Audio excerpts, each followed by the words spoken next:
और ब्रिक्स सम्मेलन में इस वक्त प्रधानमंत्री नरेंद्र मोदी बोल रहे हैं, ये सब वर्चुअली हो रहा है, ये आपको लिए चलते हैं। महामारी के समय में भी ब्रिक्स अपनी गति को बरकरार रख पाया है। अपनी बात आगे रखने से पहले मैं प्रेसिडेंट रामाफोसा को जन्मदिवस की शुभकामनाएं देता हूं। एक्सेलेंसीज, इस साल के समिट का theme BRICS partnership for global stability, shared security and innovative growth प्रासंगिक तो है ही, किंतु दूरदर्शी भी है। विश्व में महत्वपूर्ण जियो स्ट्रैटेजिक बदलाव आ रहे हैं, जिनका प्रभाव स्टेबिलिटी, सिक्योरिटी और ग्रोथ पर पड़ना और पड़ता रहेगा। और इन तीनों क्षेत्रों में ब्रिक्स की भूमिका अहम होगी। एक्सेलेंसीज, इस वर्ष दूसरे विश्व युद्ध की 75वीं वर्षगांठ पर हम वीर गति पाए सैनिकों को श्रद्धांजलि देते हैं। भारत से भी 2.5 मिलियन से अधिक वीर इस युद्ध में यूरोप, अफ्रीका और साउथ ईस्ट एशिया जैसे कई फ्रंट्स पर सक्रिय थे। इस वर्ष यूनाइटेड नेशंस की स्थापना की 75वीं वर्षगांठ भी है। यूएन के एक संस्थापक सदस्य के रूप में भारत मल्टीलेटरलिज्म का दृढ़ समर्थक रहा है। भारतीय संस्कृति में भी पूरे विश्व को एक परिवार की तरह माना गया है।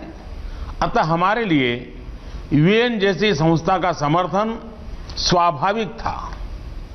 यूएन के मूल्यों के प्रति हमारा कमिटमेंट अडिग रहा है। पीस कीपिंग ऑपरेशंस में सबसे अधिक वीर सैनिक भारत ने ही खोए हैं, किंतु आज मल्टीलेटरल सिस्टम एक संकट के दौर से गुजर रहा है। ग्लोबल गवर्नेंस के संस्थानों की क्रेडिबिलिटी और इफेक्टिवनेस दोनों पर ही सवाल उठ रहे हैं। इसका प्रमुख कारण यह है कि इनमें समय के साथ उचित बदलाव नहीं आया।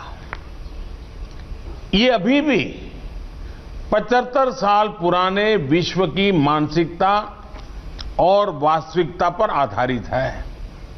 भारत का मानना है कि यूएन सिक्योरिटी काउंसिल में रिफॉर्म्स बहुत ही अनिवार्य है। इस विषय पर हमें अपने ब्रिक्स पार्टनर्स के समर्थन की अपेक्षा है।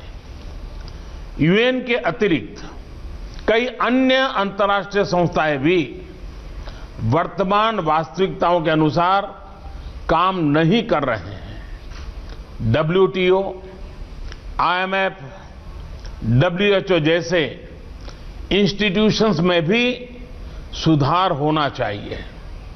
एक्सेलेंसीज, आतंकवाद आज विश्व के सामने सबसे बड़ी समस्या है।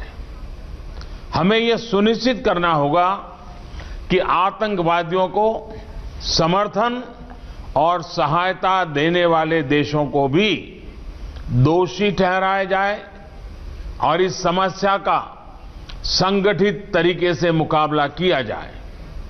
हमें खुशी है कि रूस की अध्यक्षता के दौरान ब्रिक्स काउंटर टेररिज्म स्ट्रेटेजी को अंतिम रूप दे दिया गया है।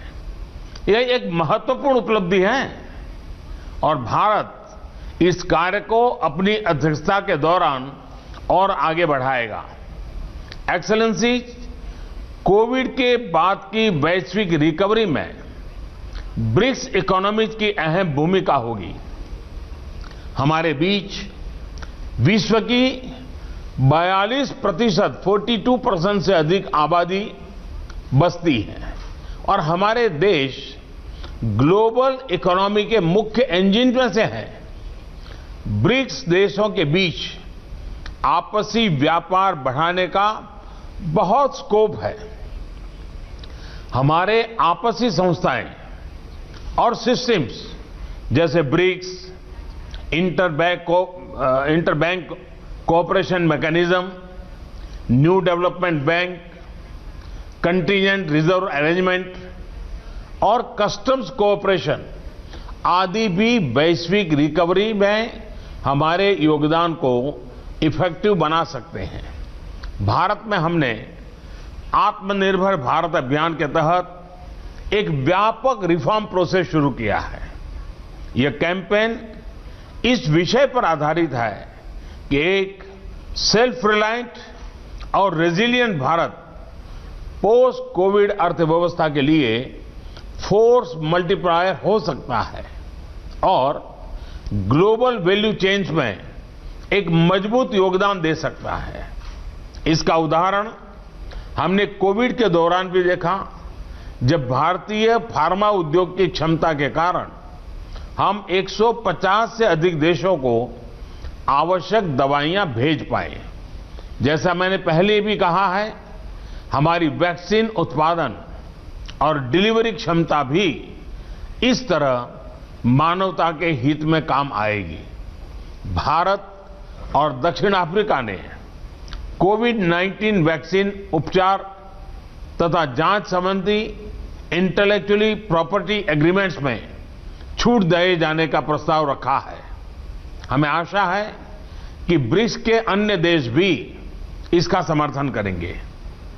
अपनी ब्रिक्स अध्यक्षता के दौरान भारत डिजिटल हेल्थ और ट्रेडिशनल मेडिसिन में ब्रिक्स सहयोग बढ़ाने पर कार्य करेगा।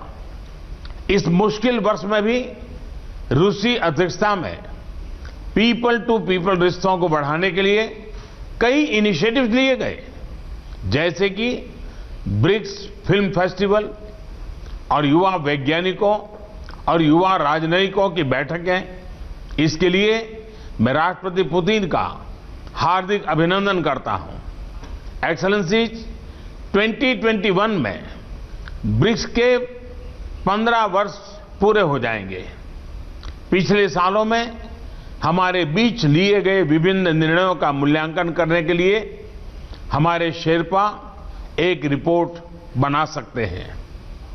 2021 में अपनी अध्यक्षता के दौरान हम ब्रिक्स के तीनों स्तंभों में इंट्रा ब्रिक्स सहयोग को मजबूत करने का प्रयत्न करेंगे।